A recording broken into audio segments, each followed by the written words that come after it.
magnifiques. Vous êtes bien sur Radio Kids TV, le meilleur de la jeunesse télévisuelle, disponible sur vos tablettes, vos smartphones, vos écrans d'ordinateur, mais aussi à la télé. Très heureux de vous accueillir dans la suite et la fin de cette deuxième partie de Planète Ado Kids, le premier grand rendez-vous d'animation de l'après-midi. Yeah! Nous nous retrouvons pour votre rendez-vous historique, un ado, un kid, une histoire, à presque 16h30. Vous allez pouvoir suivre notre rendez-vous, alors peut-être une feuille et un stylo pour prendre note de notre personnalité du jour. Et sinon, bon appétit si vous êtes en train de prendre votre goûter. Ça tombe bien, vous allez pouvoir regarder notre programme en prenant votre goûter. Si ce n'est pas fait, ben oui, puisque nous allons nous retrouver pour notre dernière demi-heure de 16h30 jusqu'à 17h. Et vous êtes les bienvenus, je vous souhaite une belle fin d'après-midi et un bon début de soirée en notre compagnie. Ado Kids TV continue avec Planète Ado Kids et son dernier rendez-vous, le 16h30 historique, un ado, un kid, une histoire. Et ça tombe bien, vous êtes les bienvenus mes petits poussins, mes petits poulets. Il est 16h30.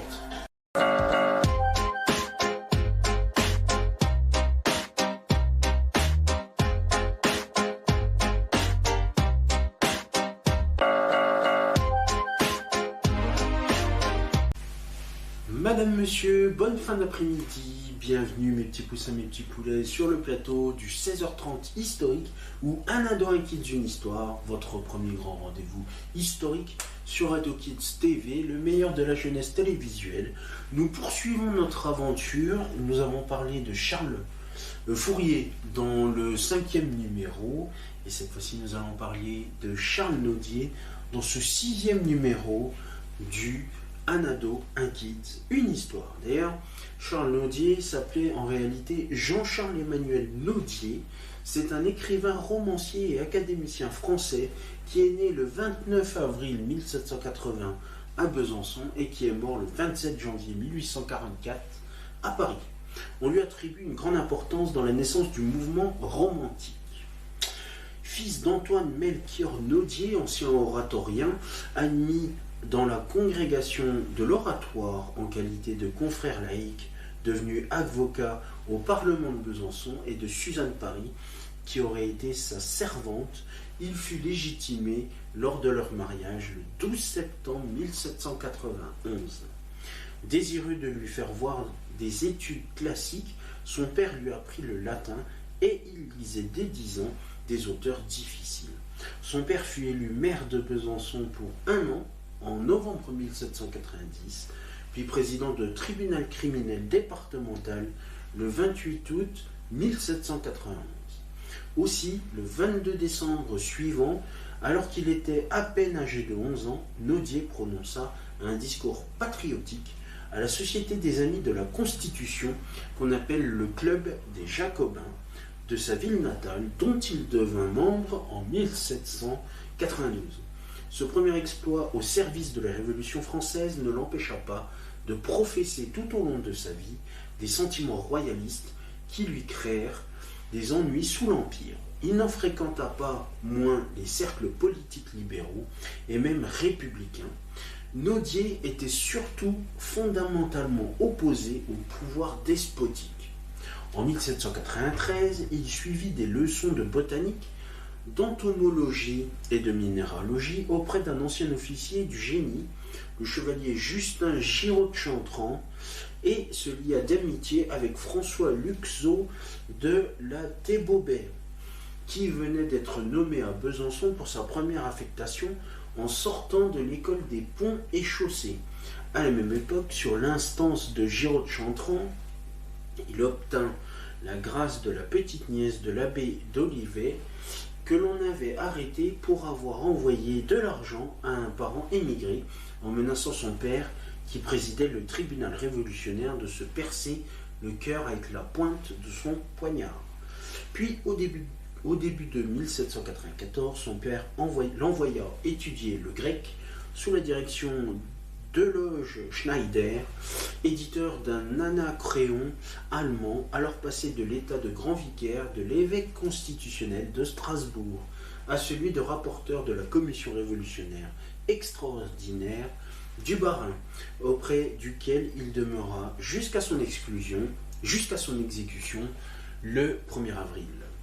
De retour à Besançon, il prononça en l'église Sainte-Madeleine, lors des célébrations du 28 juillet 1794, un éloge de Joseph Bara et de Joseph Agricole Viala sur l'invitation de la Société populaire, club jacobin de la ville.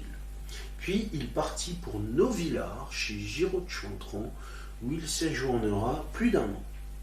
Destitué de ses fonctions de juge le 18 janvier 1795, Antoine Melchior Nodier les retrouva le 1er août suivant par un arrêté, puis fut nommé commissaire du directoire près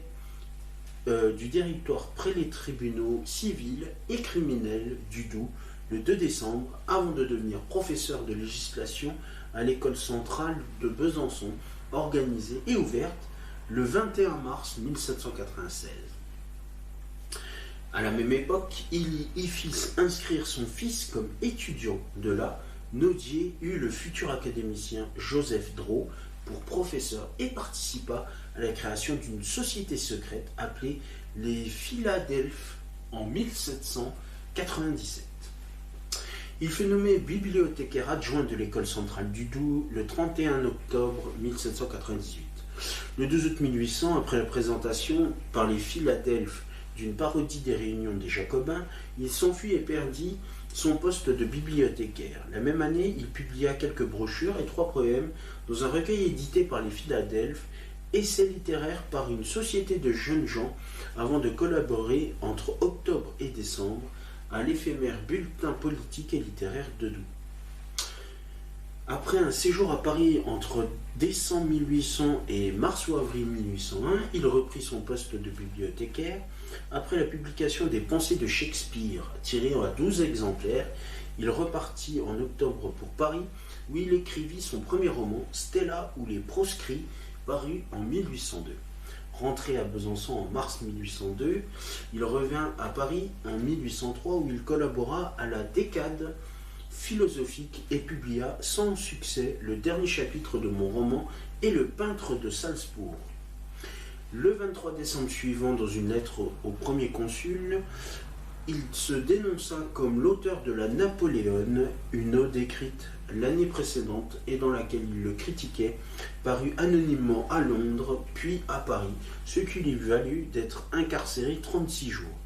Libéré le 26 janvier 1804, il retourna en résidence surveillée à Besançon, où il écrivit les essais d'un jeune barde, puis publia en 1806 les tristes ou mélanges tirés des tablettes d'un suicidé, qui contenait son premier conte fantastique, Une heure ou la vision.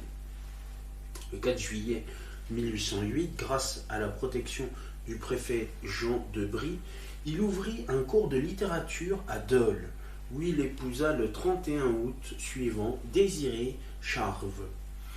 Sa carrière littéraire se poursuivit en 1808 avec la publication d'un dictionnaire raisonné des onomatopées françaises.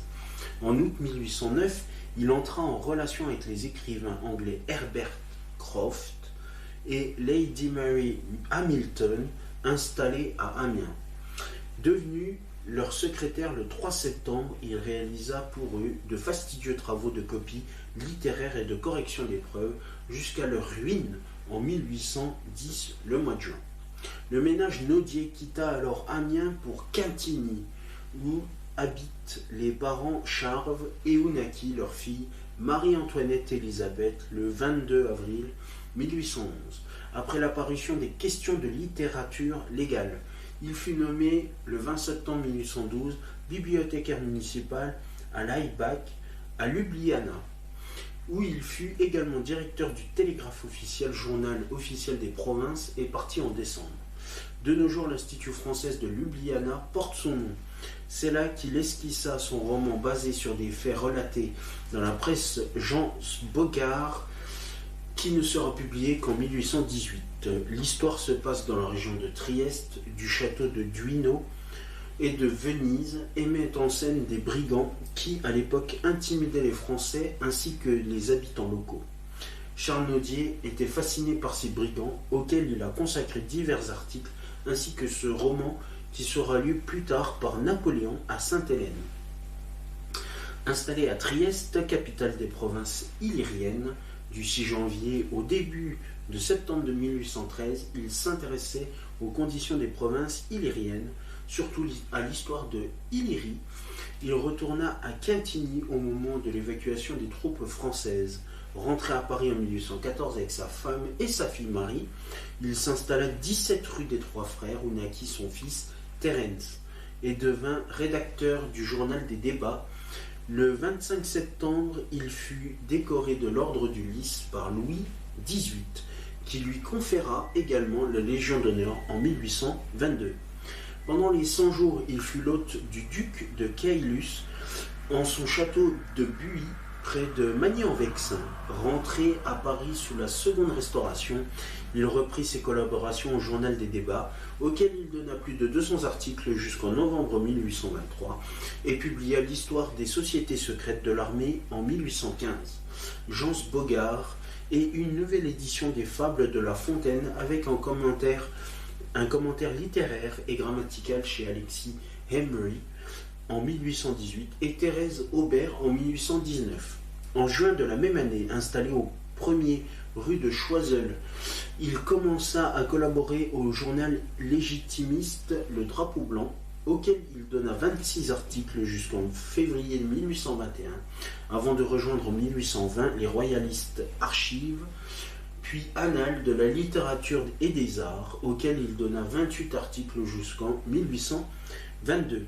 Après l'édition en 1820 d'Adèle, Mélange de littérature et de critique et de Lord Ruthwen ou les vampires, et la création le 13 juin au théâtre de la Porte Saint-Martin d'un mélodrame intitulé Le Vampire, il publia en septembre 1821 Smara ou les démons de la nuit.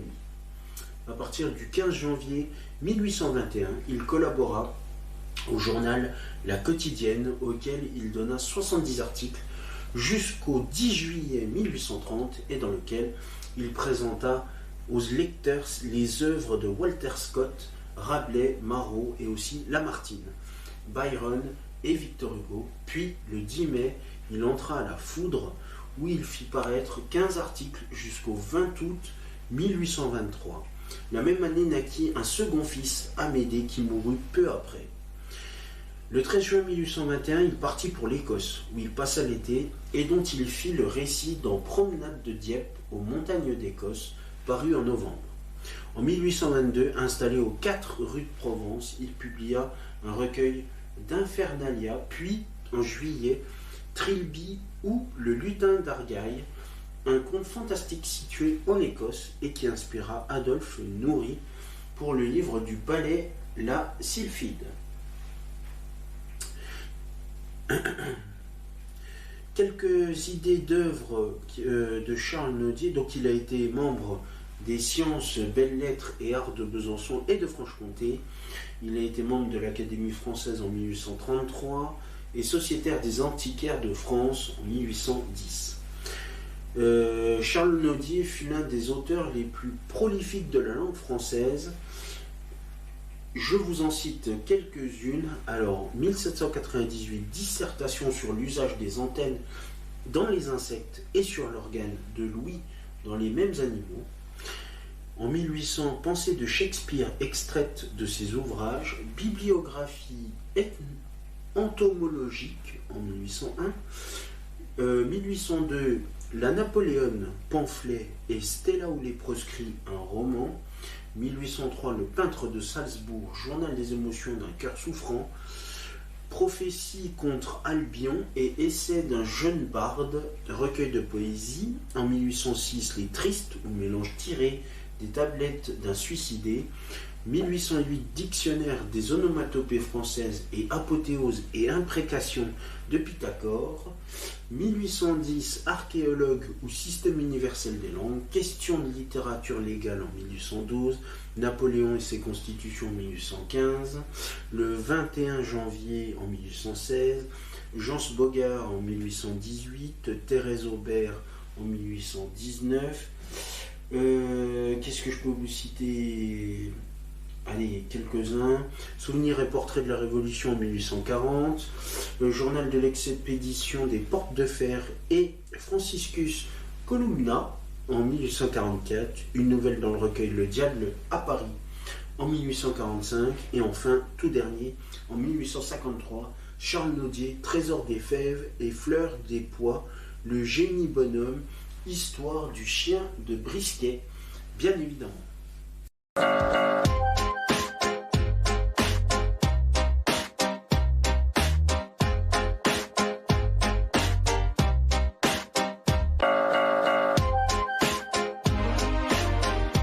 Mes petits poussins, mes petits poulets, vous pouvez voir s'afficher sur votre écran les réseaux sociaux, mais aussi le compte YouTube d'AdoKids TV. Commentez, likez sur Facebook et Instagram et abonnez-vous à la chaîne YouTube d'AdoKids TV.